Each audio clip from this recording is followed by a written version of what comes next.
Bem-vindo, amigos, que acompanham o programa Sustentabilidade todas as semanas, direto aqui da estúdios do ABC Repórter. E hoje nós vamos falar de um tema muito importante, a imagem da sua marca, por que não dizer da sua pessoa também, né? Diante de um mundo de velocidade de informação nem sempre muito bem adequada ou formulada. E para falar sobre isso, sobre imagem, sobre branding, nós trouxemos um especialista, que é o Rodolfo Araújo, que é um consultor de marcas e comunicação. Rodolfo, obrigado por ter vindo. Obrigado, bom dia, prazer, agradeço o convite. Muito bom te receber aqui. Fala um pouquinho rapidamente da sua formação. Eu sou jornalista, trabalhei muito tempo em consultorias, de gestão pública, consultorias de branding, onde eu fiz minha formação, depois passei a dar aulas disso, escrever livros sobre isso, então é um tema que eu tenho bastante familiaridade, mas que a todo momento continua desafiando a gente a conhecer mais. Sim, muito bem. Bom, defina o que é branding, então, para as pessoas que não estão acostumadas, inclusive, com a terminologia, e depois a gente avança no conteúdo. O branding, ele é um verbo em inglês no gerúndio, Então, na verdade, ele explica, muito disso já a partir da sua terminologia. Então, o branding, ele é um ato contínuo, ele é a gestão da marca, Muitas vezes se confunde branding só com design. O design é uma parte importante do branding, mas não é todo o branding. Sim. Muitas vezes você confunde com uma ação específica de marketing, mas o branding é uma abordagem de gestão de uma empresa, de uma instituição, ou mesmo de uma pessoa, que coloca a marca como um ativo principal, Ou seja, as pessoas que trabalham naquela determinada organização, elas se sentem inspiradas por aquela marca e por isso existe uma cultura daquele lugar, um jeito daquele lugar trabalhar, oferecer experiências, pensar, ser e agir. Então, a marca é esse exercício contínuo da identidade, desse ser, dessa forma de pensar e agir. Podemos dizer que é uma espécie de fotografia do DNA da organização? Um pouco? Sem dúvida, tem a ver com identidade. Ou seja, é colocar essa identidade em movimento. Uma marca sempre vai ser diferente da outra porque tem raízes diferentes, tem atributos diferentes, tem crenças muito diferentes umas das outras. Então, e é isso que separa uma marca da outra, que é justamente a sua identidade. Nos dias de hoje, que a comunicação rola muito rapidamente, então o cidadão comete um equívoco dentro do trabalho, isso expõe a marca, ou a marca comete uma declaração menos feliz, tal. Como que você está enxergando esses impactos nas redes sociais? Fala um pouquinho sobre isso daí. Existe acho que o grande desafio das organizações, principalmente aquelas que vêm do século XX, Sim. E tem que se adaptar... Criadas lá no passado, ao contexto contemporâneo, são organizações mais clássicas, mais piramidais, mais hierárquicas, Sim. Elas enfrentam essa dificuldade ainda mais fortemente do que aquelas startups que nasceram ontem, digamos assim. Mas, no geral, o panorama é o mesmo, é um panorama de muito mais complexidade, velocidade, tanto de comunicação, quanto mesmo de competição no ambiente dos negócios e, por consequência, também de exposição. Eu sempre digo que antes você tinha só o telhado de vidro, Hoje são as paredes, tudo que você tem é de vidro, é grande, tamanha transparência a qual você está exposto a todo momento, Então, tudo que as pessoas fazem hoje é quase que transmitido ao vivo, Então, há inclusive um desejo das pessoas transmitirem suas vidas, mostrarem o que fazem, e isso vale para o bem, para as coisas bacanas, positivas, aqui falando de marcas que elas fazem, mas também para os tropeços, para os escorregões, para as gafes, e muitas vezes as organizações elas não sabem como agir diante disso.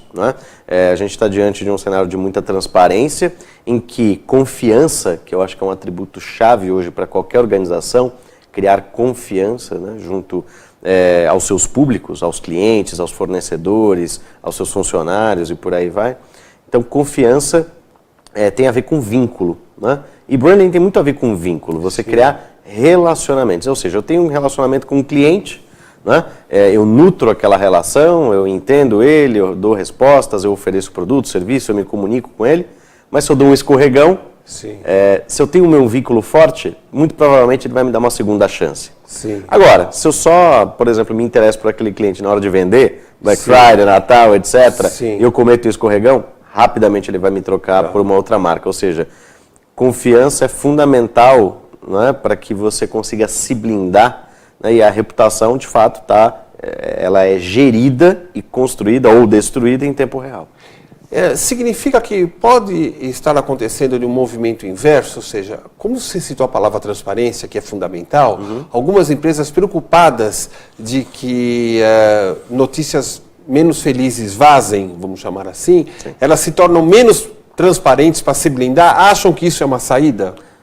Muitas vezes, tem até um exemplo clássico que acontece, por exemplo, sei lá, uma marca X está no Facebook, e tem um determinado conteúdo que gerou uma repercussão negativa nos comentários. Tem muita empresa que resolve ocultar os comentários negativos, ou bloquear os comentários. Não é assim que se faz. Transparência é justamente o oposto disso, né? Transparência é você, quando erra, admita seu erro, né? Quando você comete uma falha, admita e tome medidas necessárias para suplantar aquilo rapidamente e fazer com que aquilo não se repita.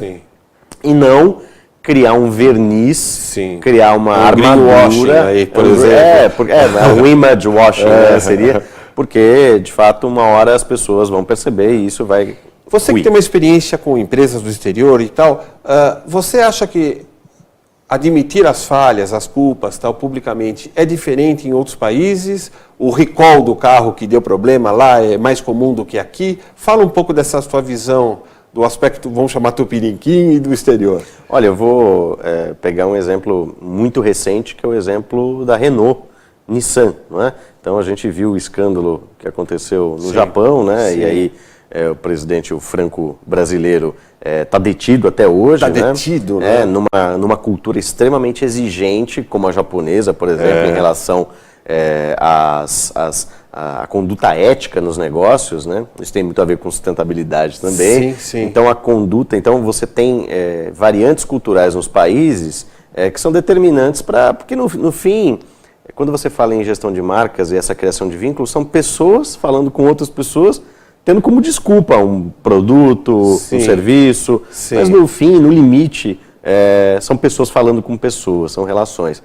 E, por exemplo, no próprio Brasil, a gente tem também, essas culturas também podem mudar de alguma maneira. A gente tem, com muita dor, experimentado uma mudança também cultural, paulatina, gradual, nas empresas, a partir dessas grandes questões éticas que nós temos vivido. Temos debatido no país como um todo. Na condução dos negócios. Então, se nós compararmos o jeito de fazer negócios no Brasil 20 anos atrás com hoje, a gente não pode dizer que a gente não evoluiu, né? Apesar das dores, apesar dos traumas. Então, eu acho que existe...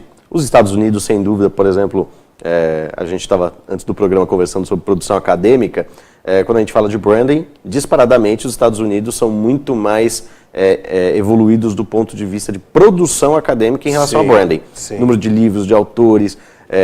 porque é uma sociedade que se aprofundou muito quanto ao conhecimento em relação a esse assunto e tem um grau de maturidade nas relações de consumo, nas relações corporativas muito grande, com muita história para contar, né? Então, é um mercado, digamos assim, muito mais maduro, por exemplo, do que o latino-americano no que diz respeito à estruturação do conhecimento em torno disso, né? Hoje, ainda é muito difícil você encontrar, tem excelentes publicações de branding já em português, mas ainda num número muito aquém, por exemplo, do que a gente poderia ter no que diz respeito ao aprofundamento desse tema. Certa feita eu estava estudando um caso, e se não me falha a memória, eu criei uma imagem, através da leitura, de que havia uma diferença entre imagem e reputação. Que a imagem era aquilo que a empresa tenta exalar para o externo, e reputação é aquilo que está sendo construído lá fora no mercado e reflete reflete de dentro para fora e a reputação reflete de fora para dentro. Tem lógica isso? Como é que você enxerga isso? Posso até colocar uma confiança nesse samba. Digamos que a confiança, ela é uma expectativa, né? Confiança, ela vem do latim fides, que quer dizer fé. Ou seja, eu espero que você, como empresa, vá se comportar de tal maneira comigo. Né? Então, expectativa é aquilo que a gente vincula, então, com confiança. A reputação é aquilo que passou, né? Ou seja, é a consolidação das percepções que eu nutro a seu respeito como empresa, do passado até hoje. A reputação você dificilmente consegue mudar. E a reputação, quanto pior menos confiança você vai ter. Então, é quase como se fosse uma areia movediça. Se você não faz as coisas direito, dificilmente você vai ter que gastar muita energia, ou seja, dinheiro, para poder, de alguma forma, manter homogêneo isso. Isso, e passar a ter um alto nível de confiança, que, se cumprida, se essa confiança for cumprida, aí você vai ter uma reputação positiva. Do outro lado, a imagem, ela está muito vinculada a uma percepção quase que um instantâneo, uma foto, né? Ou seja, reputação vem do passado para um presente, que você tira uma foto, né, a partir desse julgamento, a partir daquelas experiências que você tem naquele momento, e aquilo tem a ver com confiança. Então é quase como passado, presente e futuro, né? Eu tenho uma imagem daquela pessoa. Né? Normalmente é porque ou é uma primeira impressão, ou você não conhece muito bem. Você tem razão, tudo que a gente fala. A imagem que eu tinha daquela pessoa é como se ela remete ao passado, exatamente. Né? Então ela tem um caráter de instantaneidade maior. Agora, quando você olha o filme, aí você olha também para esses outros conceitos que são reputação e confiança. Ou seja, então acho que eu vou, com essa tua aula aqui, vou transformar o meu raciocínio. A imagem é algo que ficou congelado em determinado tempo como uma foto, e a reputação é um quadro que mostra a jornada e a caminhada da empresa ou da pessoa. Né? Isso, exatamente. E aí, tanto é que muitas vezes a gente vê a clássica fala, preciso zelar pela minha reputação. Né? Então é justamente por isso. Tá perfeito. Na volta do nosso intervalo, eu gostaria que você falasse um pouquinho das formas com que você mede então a sua imagem e as formas que você pode utilizar para construí-la e protegê-la. Combinado. Tá bom? O programa Sustentabilidade volta daqui a pouquinho com esse show de informação do meu amigo Rodolfo Araújo, que está falando sobre branding. Ele é um consultor de marcas e está falando como você tem que cuidar da sua empresa e de você mesmo diante desse mercado volátil de informação. Até já!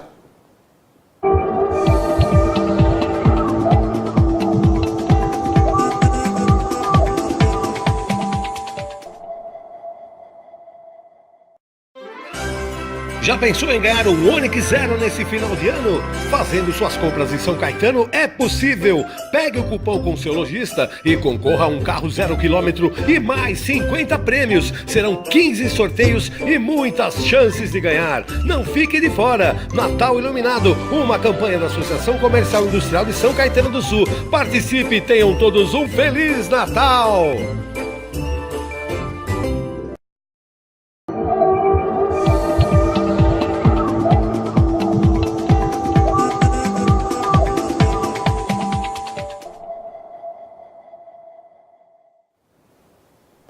Olá amigos, retomamos o programa Sustentabilidade, que é veiculado toda semana aqui pelo ABC Repórter, e você também pode assistir pelo nosso canal no YouTube do Sustentabilidade, mesmo do ABC Repórter, ou ainda acompanhar em todo o Brasil pela NGT. Mas hoje, aqui no estúdio, nós estamos tendo uma aula muito interessante sobre gestão de marcas, como que você deve se posicionar no mercado. E para falar sobre isso, Rodolfo Araújo, que é consultor de marcas e comunicação. Rodolfo, você estava falando com bastante ênfase os cuidados que se deve tomar. Mas como que a gente constrói, ou primeiro, como que a gente afere se a marca está bem posicionada no mercado?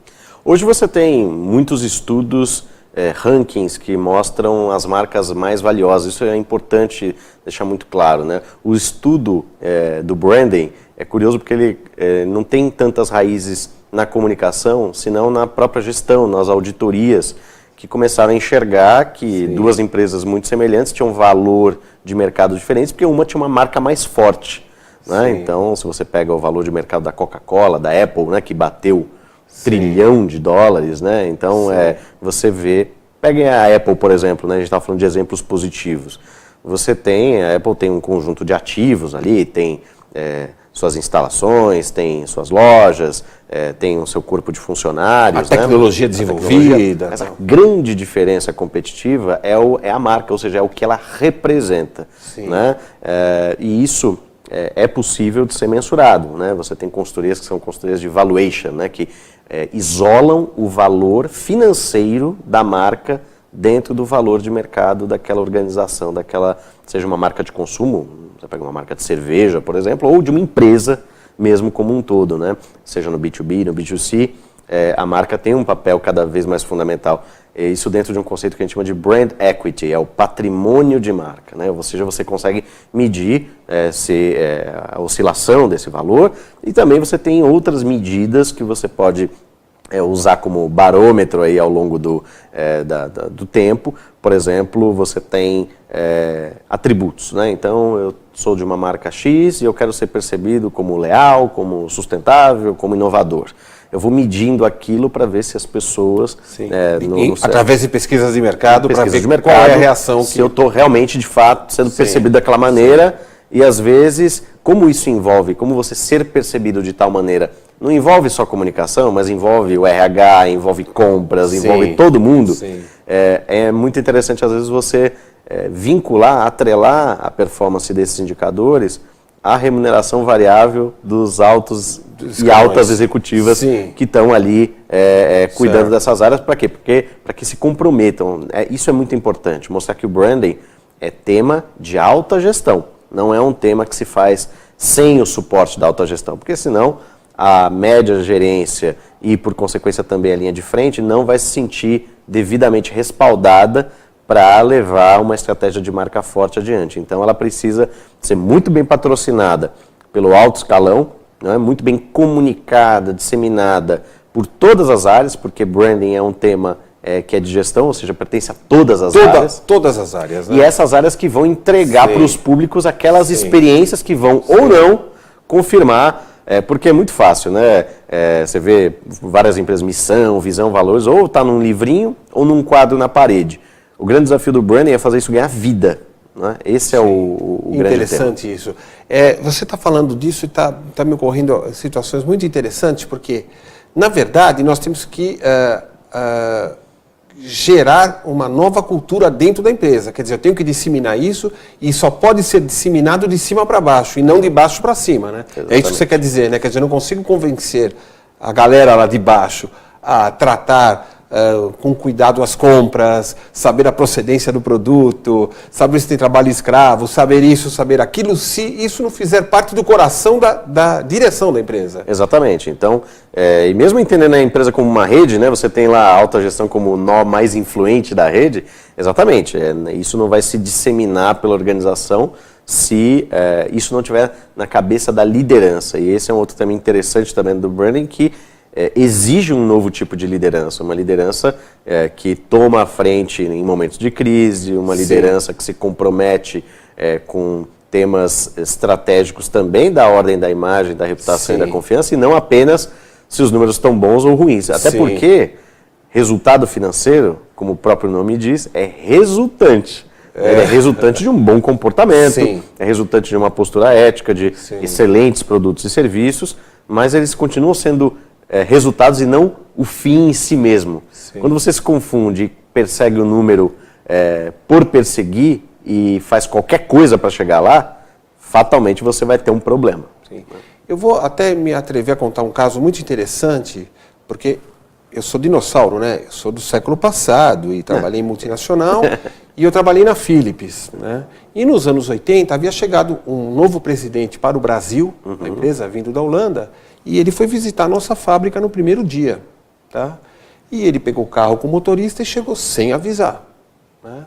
Chegou na porta, o segurança não reconheceu e não abriu a porta. O motorista falava inglês, disse para... Olha, eu estou aqui conversando com o porteiro, ele não nos reconheceu e tal. E o cara falou, não vou abrir.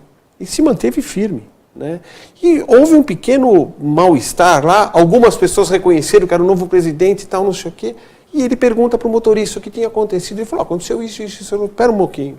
Desceu do carro, falou para o motorista, faça a tradução. Parabéns, você está defendendo o patrimônio da empresa, é assim que se age.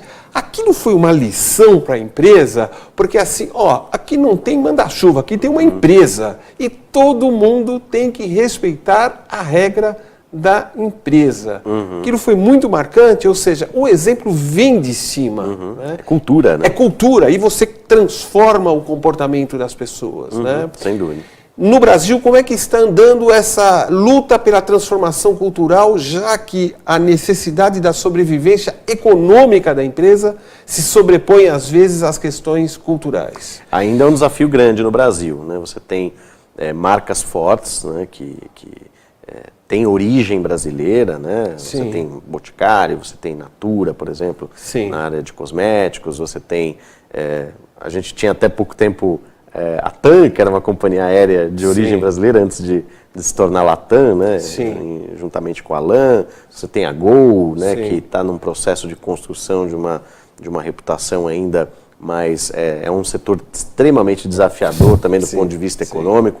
Então, concordo que a situação, o contexto econômico-financeiro no Brasil segurou e ainda é uma mudança de cultura nas empresas, mas é uma mudança de cultura no mercado, de fazer com que este tipo de investimento, este cuidado da marca não seja jogado pela janela na primeira turbulência que você enfrenta. Até porque, normalmente, quando você tem uma marca forte, é justamente no período de crise que você vê o valor dela, porque é ela que te segura. Ela que te segura vivo, né? Exatamente. Então, mas aí eu queria destacar o seguinte, a impressão que pode passar para o nosso público é que, bom, mas isso só vale para grande empresa, né? Isso só vale, ou seja, se eu sou um revendedor, se eu sou um atacadista, se eu sou um distribuidor e estou vendendo outras marcas, produtos e tal, isto vale também?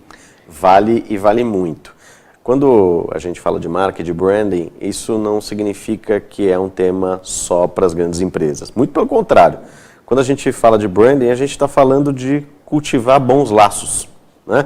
Então, vamos supor que eu seja dono de uma empresa de materiais de construção num bairro. Se eu não tiver uma conexão muito bem estruturada, né, com a minha região, com a minha vizinhança, o primeiro concorrente que abrir as portas vai atrair todo o meu público. Né? Tem muitas empresas que hoje são enormes, mas eram pequenas e um dia tiveram esse desafio. A Whole Foods, que hoje foi comprada, né, que agora recentemente foi comprada pela Amazon, mas é a maior varejista mundial de comida orgânica, ela já foi uma pequena loja no Texas, né, onde ela nasceu, e que um dia foi inundada por uma grande enchente, e aí os sócios desse supermercado resolveram, ok, o sonho acabou, está tudo inundado, vamos fechar, não tinha nem como rodar a folha de pagamento, aquela coisa toda. Mas os vendedores eram tão amigáveis... Engajados. Não, amigáveis com os clientes, com o entorno. Era tão a reputação era tão boa daquela loja na região que os moradores, a comunidade, chegou com esponja, com balde e falou, não, vocês não vão fechar. Olha que legal. Os bancos falaram, não, vocês merecem, a gente vai dar um crédito para vocês rodarem a folha de pagamento. E 28 dias depois, estava reaberta a loja. Nem os sócios acreditavam. Ou seja, não era Whole Foods, não era famosa, não, ela era uma pequena empresa no entorno, mas que fazia bem as coisas. Né? E aí, justamente por isso, a comunidade deu um crédito, e isso foi no começo dos anos 80, e hoje é uma empresa mega. Então é muito interessante olhar isso, que tem que começar pequeno. Quanto mais cedo você começa, melhor é. E foi bom você tocar nisso, porque o Brasil, né? Os jovens principalmente, eles ficam olhando para as grandes empresas e acham que o cara começou como um grande capitalista, cheio de dinheiro no bolso. E se a gente pegar Apple, Amazon, Disney e tal, qualquer uma, tá? Ford, o cara começou na garagem da casa dele, né? Do menos um, às vezes. Do menos um, zero, né? Inclusive, quando a gente fala na garagem, eu sempre me lembro muito dos Beatles, que eu sou... Os caras começam na garagem, tocando, e depois eles ganham o mundo se forem bons, né? E isso é importante. Puxa, amigo, a Carol não para de... faltam 3 minutos, Carol. Bom, eu gostaria que você deixasse uma mensagem de até já. E pode deixar o seu contato, quem tiver interesse de ter maiores informações. Sem dúvida. Tem um caso interessante, que aproveitando que a gente tem um tempinho ainda, que é de uma marca brasileira. Né, eu tive a sorte de escrever um livro a respeito deles, que é a Chili Beans. Né? É aquela marca de óculos, acessórios de moda, que hoje é uma empresa gigante, está nos Estados Unidos, está no Peru, no Kuwait, tem milhares de pontos de venda, mas que começou no menos um ali, né? Das mãos do fundador, que é o Caíto Maia. Caíto Maia, um executivo conhecido, enfim, é o fundador da Chili Beans. E ele trazia óculos na mala dos Estados Unidos, revendia. Um muambeiro. E aí a coisa, ele quebrou na primeira vez, mas ele persistiu, né? Começou aí ele entendeu que se ele personalizasse aqueles óculos escuros que ele vendia lá no fim dos anos 90, começo dos anos 2000, aquilo ia atrair os jovens, porque ele virou a chave. De olhar para os óculos não como uma peça ótica, mas sim como um acessório de moda, que agregava alguma coisa à tua personalidade. Né? Então ele criou um jeito, né? Se você entra em qualquer quiosque ou loja da Chili Beans, é a cara, é aquela cultura da empresa. Então, o livro chama E Se Colocar Pimenta, tá. Né? E eu também, enfim... coloco depois, agora no encerramento do programa, eu coloco a imagem do livro para que você, amigo internauta, possa acompanhar o trabalho desse grande formador da sua marca, que é o Rodolfo Araújo. Rodolfo, desculpa encerrar assim, mas nosso tempo está estourado, mas estou deixando aqui os seus contatos para o nosso público. Muito obrigado, muito obrigado pelo convite. Obrigado, adorei. Até mais. O programa Sustentabilidade volta semana que vem com um tema assim tão interessante quanto esse. Tá? Sustentabilidade todas as quartas-feiras ao vivo aqui ou nos nossos canais. Até mais.